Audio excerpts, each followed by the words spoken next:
What are your expectations for the Fed over the next 6 months, 1 year? The big narrative out there for most retail investors is they're like, I've heard that the interest rates have hit their peak. They said they were going to reverse them by this point, but maybe it's in the next half a year.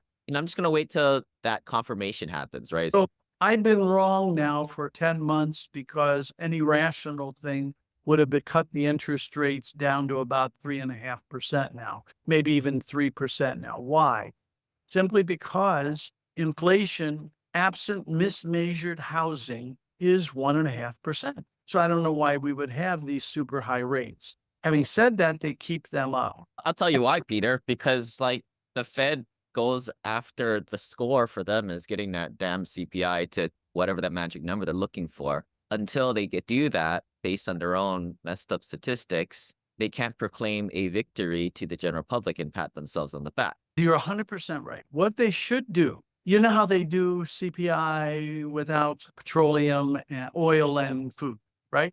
They also have an index that's very easy to get without shelter, what you and I would call housing, right? What they should start doing, quite honestly, is releasing CPI absent shelter, energy, and food. And they could then declare victory. Trust me, that would allow them to declare the victory. Because I think you're right, they're going to hammer away until they can declare victory. And by the way, this 2% inflation number, it's a made up number, right? There's no theory that says that's the right number. Now, it's interesting you say that you mentioned the investor listening says, I think I'll just wait on the sideline. The biggest mistake investors are making, least as it relates to commercial real estate. I include apartments in commercial real estate, just to be clear. The biggest mistake they're making is not investing. It's a long-term asset. You're going to want it for not the next 3 weeks or the next 3 months or the next 3 years. It's a long-term asset. You want it for the next 7 to 10 years in your portfolio. It's not a trading asset. It's an ownership asset. And my research shows that when you do best as an investor, by 100 basis points or so on an annualized basis, is going in when most people are staying out. And is right now, there's a disproportionate amount of money sitting on the sidelines, right? They're just not doing as aggressively. When that is the case, is when you want to be in, at least with hindsight. If you have capital and courage, when others don't have capital and courage in a capital intensive business, you'll win. If you have labor in a labor intensive business, when others don't have labor, you're going to win, right? If you have capital and courage in a capital intensive industry, when it's scarce, you're going to win. And so I think the biggest mistake investors are making now is they're not looking at the long run. They're looking at, will the Fed cut the interest rate in the next 2 months? In the big scheme of 10 years, that's nothing. They need to take a look at the longer term. The fundamentals are good. We're at the early part of a long run recovery. And that's where it's tough, right? Because you're going against all social conventions. In 2021, seemingly all signs were green, rents were skyrocketing. That was the wrong time to invest in contrast. So my dear friend Sam Zell passed away about a year ago. And we've been friends for 33 years. And Sam would say, everybody tells me they wish they would have had the opportunity I had 1973 to 1976. They wish they had the opportunity I had from 1980 to 1984. They wish they had the opportunity I had from 1990 to 1995. They wish I had the opportunity. He says, the truth is, they don't want that opportunity. They don't want that opportunity. When it's there, people are frightened. And it's the fact that they're frightened that actually creates the opportunity. And it is frightening to go in when others don't quit. There is a bit of a herd animal in us. One of my good, really close friends was a major banker. And I have a group of friends, we travel, and we were in the Masai Mara watching the wildebeest cross the Mara River with the crocodiles and the whole scene. And so what you don't see on the television shows is that it may take them 10 hours to work up the courage to jump. But then they go like mad, and the crocodiles and the lions and the whole deal and so forth. So we were sitting there watching it maybe 15 years ago, and I'll never forget this. She punches me in the arm and says, they're damn bankers. The wildebeest are bankers. They want the protection of the herd. They all go together. They either don't go or they all go. Want the protection. And that's investors in a way. It is safer to be part of the herd. There's no doubt. It's more profitable to be not part of the herd and survive until the herd gets there. Yeah, and I think this is what's hard for like retail investors, especially who don't have a community around them. They're stuck in this retail plus world of just so totally unsophisticated investors doing 401k mutual funds. But they start to step into this world of alternative investments and they just don't have that community of accredited investors, like I said, but they're disconnected and they are in this kind of a subherd in a way and they Yeah. still see those people emulating what was in the masses herd. Yeah, I think you're right. Even long-term investors want a quick success, right? You want quick success. For example, you go in and you buy an apartment complex at a time like this, right? You've got a bit of excess supply, rents aren't really going anywhere. You do believe in the project, you believe in the neighborhood, you believe it's going to be good in the long term. You believe in 2 years the supply pipeline's going to dry up, there's going to be big rent bumps, then you buy and you take a deep breath. And then the next day you get a report that rents are down another percent. And you go, oh my God, I'm the dumbest person in the world. And you go, no, this is all part of that course. When you went from Philadelphia to California, you knew there were rivers, you knew there were animals, you knew there were mountains. It's the course you're on. And there are bumps on that course, but it's hard. Yeah, And I and think and you're it, right, particularly hard for the retail investor because they don't have the benefit of any data to speak of in that regard. And most of them are young, certainly compared to me. So they don't even have the benefit of, I've seen this movie before. Things aren't ever as bad as they look. yeah, the place that I sit these days around other developers who've seen the market cycle, they're the ones that are like super excited and chomping at the bit right now and trying to get projects off the ground. Yeah. I get it. Like people don't want to move until the herd goes, but I would say to your earlier point, market cycles are 6 to 8 years. You don't want Yeah. us to be starting in the second half. That means you're only limited to 3 to 4 years, and projects take longer than that. And are you seriously going to dump all your capital in 1 or 2 years? No, don't be a dummy. Spread the thing out between at least 3 to 7 years. So that means the window's now in a way. And that's exactly how I view it, which is I think they turn out to be better windows of time, but you never know quite if you're in them. It's John Bogle, the creator of Vanguard, right back when. And the notion was you never know, is it a good time or a bad time? So every day you want to be investing because you don't know. You may have a gut, but you don't know. And you know when you're going to find out if it was a good time or a bad time? About 10 years from now is when you'll know if it's a good time or bad time. Second, don't try to stock pick because you have a day job is a way to view it, right? And I think the same thing applies to real estate, private real estate in a way. Always be investing. Obviously, try to invest with good sponsors and in good projects, but don't try to outguess the cycle. Capitalize them that you can survive a down because over the long term, you're going to do fine. You're going to pull out your hair, but you're also going to have some amazingly good times where there's a lot of money wants to buy you out. So always be investing, I think, is the kind of a vanguard approach to private investing. That takes discipline because people instinctively want to say, how many times have you heard somebody say, I don't think it's the right time? And you'll say, why? Muster up data and information. That just doesn't feel like, which means they don't really know. They heard it on a podcast or they heard always be investing is not such a bad. I know you focus on wealth elevator. If I was a young person, always be investing, always be investing.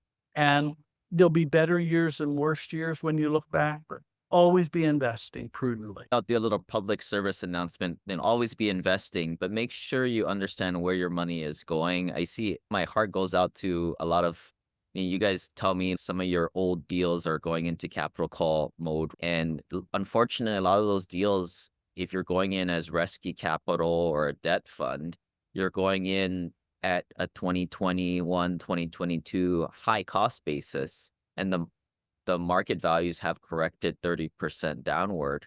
And that's where it's the new deals that make way more sense. But just be wary, I think, folks out there, is just make sure you know where that money is going. Is it going to old deals with high bases that are SOL at this point? Or is it going to fresh new deal where the bases have reset? At the end of the day, it's just simply what you bought the dang thing for. And the only I add to what you're saying is some of those deals are temporarily SOL, but come back 7 years from now. And I use an example. How many deals were SOL in 2010, 2009, and you came back 6 years later and they were doing spectacular? And so patience also matters. And sometimes making capital calls is essential. You need to sort through that. I agree. I'd like to get your input on any specific alternative opportunities out there, maybe outside of real estate, or kind of where do you see real estate in this? What else to invest in? Obviously, I don't think you should have all your money in real estate. I don't understand tech very well. Come on, I'm 73 years old. When I was young, I think I understood it marginally, but I do think I have no money in the game in terms of what I'm about to say. I think these weight control drugs that are really diabetic drugs that we've now found also have weight control, they're going to have massively more impact on our economy over the next 10 years than AI. Massive. And you say, how can that be? We spend some number like 12% of GDP, 12% of GDP on weight related symptoms and health issues. 12%. If these weight drugs, whatever you want to call them, if these drugs even only cut that by a third, that's 4% of GDP, right? That's staggering. That 4% of GDP. Let's say we use 2% of that 4% just to pay for the drugs. Okay. We still would have 2% of GDP. And I don't think, and by the way, year after year, not just for a year. And I don't think AI is going to add 2% to GDP in the next decade on an annual basis. It may someday, it'll be part and parcel. And then people say they have side effects. Yes, they're known. But the second thing is they say you got to stay on them.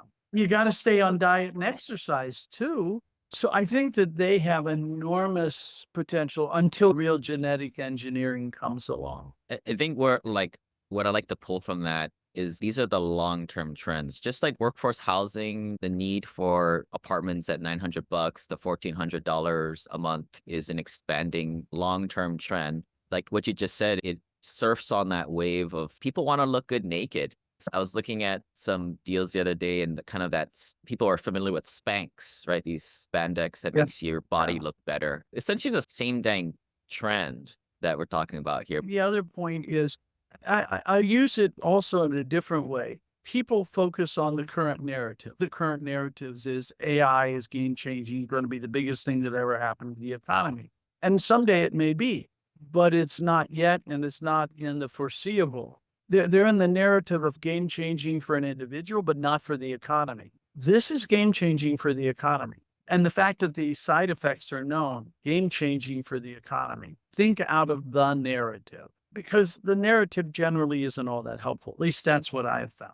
Yeah, the narrative is like a YouTuber figuring out what popular videos and topics to talk about, or the news doing that and jumping on the back of it. But it's already 6 months or several months too late of an investment thesis Yeah. at that point. That's the retail investor's dilemma of I'm investing because it's going up. Nope, should have Yeah. done it before. Let me use this, and I hope I don't offend anybody, and maybe I hope I don't put my foot in my mouth, but like Austin, Texas, horrible place to be investing today, right? I'm just speaking from my constituents. But a retail investor may very well go off that, might finally be watching some of those YouTube videos in Austin, Texas, and think Austin, Texas is a great place to be investing. Long term, Austin's going to do just fine, but it's got a lot of supply, right? And that supply will get chewed up. And if you underwrite it on how long it takes that supply to get chewed up, you'll do fine. But if you just say, I'll go to Austin, you're going to have trouble. But it goes to show how retail investors are so behind on the trend. They almost get put in the other half a sine curve away, which is like the worst, right? It just shows how they buy at the peaks. Yeah. No, and that's why always be investing wisely. You just don't quite know. Be with good sponsors, decent properties, Good things tend to happen to pretty good properties over time. Less bad things tend to happen over time. Yeah. Taking a little bit more of a futuristic, fun point of view at this, what like technology is coming that might change the game for like real estate investors, for example? Real estate is not a tech heavy area, just isn't. And it probably shouldn't be, right? It's in the serving business rather than the leading business, right? It's in the business of serving leaders rather than being a leader. Or Obviously, sure, I always see these then computer generated images of some modular design that's going to revolutionize the way people live. No, that's not going to happen. it may assist how people live, right? When you start hearing words like revolutionize, go watch the We movie. It's just real estate at the end of the day. It's in the business of serving people who innovate much more than innovating. Just what's the best innovations, things that Microsoft and Alphabet and so forth did. How did that help real estate? Look at all the space it absorbed. Look at all the jobs it provided. Look at how it changed where people wanted to live. So those innovations occurred, but they weren't led by real estate. I'm not saying nothing happens in real estate. Of course, technology does. I think the big one over the next 10, 15 years is going to be genetics. Every day they're making progress on genetic manipulation. I'm not trying to be technical and calling it manipulation, but how we change our genes by our DNA, we change by exercise and eating and so forth and so on. And to the extent that they can change them by CRISPR or other mechanisms, I think that'll have a huge effect on hospital space demand, medical facilities, et cetera. And real estate will serve that, right? It won't create, it'll serve it. Obviously, I suggest everybody take a look at Peter's website, the Linneman letters, as a data approach of taking a look at the economy. But how would you say the average Joe out there, right? Like they don't have access to CoStar or Yardi, or the best thing they got is that Wall Street Journal. What would you suggest them, other than picking up your Linneman letters? How would they stay abreast in this type of stuff? I think The Economist, which is a weekly publication, absolutely great reading in that it tells me what smart people, informed people are thinking. It's not like they're right all the time, but they're smart and they have an interesting selection of these topics globally and in the US. I think it's essential to read. I read Wall Street to find out what's happening in US business. I read Financial Times to get a sense of Europe. I read my local paper because I live in the local community. I want to know what the community is hearing and seeing, whether it's right, wrong, or indifferent. I would say stop watching CNN, Fox, MSNBC. You've got better things in life to do. Spend a little more time looking at data yourself and a lot less time listening to talking heads. They're not generating any information. They're generating a lot of anxiety and anger. You don't need anxiety and anger in your life. Stop watching all that nonsense. Do something productive in life and be happier. You don't have to watch this crazy stuff. You don't have to listen. Stop watching to the 70th. Whoever your favorite person is destroys somebody, depending on which side you are, because the algorithm's going to keep serving you. If you see a YouTube or something that has destroys in the title, don't watch it. Just don't watch it. You know what they're going to say. There's nothing to be learned. Yeah. And try to think. Spend 10 minutes a day thinking, just thinking. I'd like to end it there on a peaceful tone, but what is your last question here? What do you think is going to happen with the presidential election coming up later this year? And where does that take us over the next? My friend Willie Walker asked me a very similar question about 3 months ago. And I said, I'm not terribly political, never have been, always been an independent. And my statement was, I just wish we would have a president who doesn't look at me at the age of 73 and says, how are you doing, Sonny? It'd be nice to have someone, I don't know. I was listening to a book called by Eric Carlson, The Demon of Something. The fabulous. He was telling him Lincoln was 54 when Lincoln was elected president. That's not such a bad age. What will happen with the election? One of them is going to win. One of the parties is going to control the Senate. One's going to control the House. Maybe they control them both. But I will tell you this, the economy is going to go forward either way. And the economy is not terribly sensitive to those things in this country. We talk as if it is. It has some impact. It has much more impact on who wins and who loses than the economy. For example, if the Democrats swept everything, it would be very good for alternative energy providers, right? And if the Republicans swept everything, it would be very good for fossil fuel providers rather than alternatives. So it would have a big impact on one set of companies versus the other. But you know what? We're still going to drive cars. We're still going to watch TV. We're still going to use air conditioners. We're still going to fly. We're still going to turn on our machines, which is to say the economy may be using a little bit different fuel at the margin, and maybe it's a little more or less expensive one way or than the other, but basically it powers forward. We're better than our politicians. Thank God we're better than our politicians. Why say we? We're more innovative, we're more entrepreneurial, we're more diligent. Our politicians can make our life a nuisance. Both parties are pretty good at it over all my life, but they can't stop the economy. Any impact is second order. And I think, yeah, good to end this on a positive note. Thank goodness we're not one of these countries where the political election really changes things. Huge. There are countries where who gets elected is everything. Look at Venezuela, for example, right? Was economy doing quite well? And then one election, however many years ago, and totally different direction course. I just don't think that happens here. Maybe I'm wrong, but I don't see the economy being at risk.